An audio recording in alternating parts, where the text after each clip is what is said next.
नमस्कार, स्वागत है आपका खबरों का अड्डा में। मैं आपके साथ अंजू गुप्ता। आखिर किस मामले में योग गुरु बाबा रामदेव को मांगनी पड़ी सुप्रीम कोर्ट से माफी और क्यों अदालत ने बाबा रामदेव को फटकार लगाई?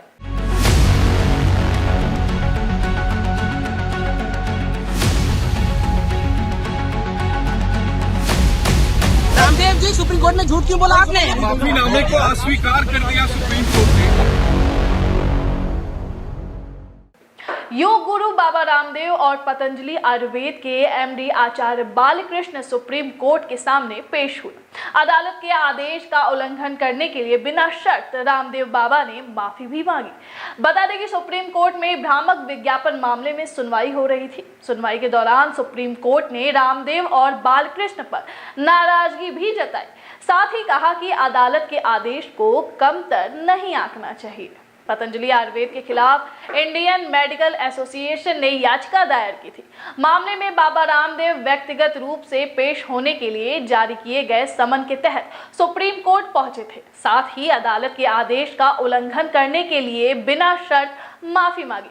सुप्रीम कोर्ट में मामले की अगली सुनवाई 10 अप्रैल को होगी। एक रिपोर्ट के मुताबिक सुप्रीम कोर्ट ने भ्रामक विज्ञापन मामले में पतंजलि आयुर्वेद को फटकार भी लगाई। पतंजलि के पक्ष के वकील ने कहा कि बाबा रामदेव कोर्ट में व्यक्तिगत तौर पर माफी मांगने के लिए उपस्थित है। हम बिना किसी शर्त के माफी मांगते हैं। आखिर पूरा मामला क्या है? दरअसल सुप्रीम कोर्ट में इंडियन मेडिकल एसोसिएशन की याचिका सुनवाई चल रही थी, जो आईएमए ने दायर की थी, जिसमें पतंजलि की कोविड वैक्सीन और एलोपैथी का दुष्प्रचार करने की बात कही गई थी।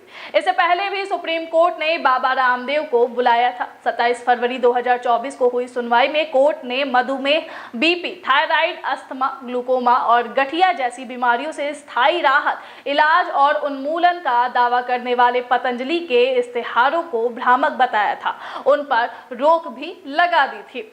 रामदेव और पतंजलि आयुर्वेद के एमडी बालकृष्ण से 3 हफ्ते के अंदर जवाब भी मांगा गया था, लेकिन अदालत को रामदेव या पतंजलि की तरफ से कोई जवाब नहीं मिला था।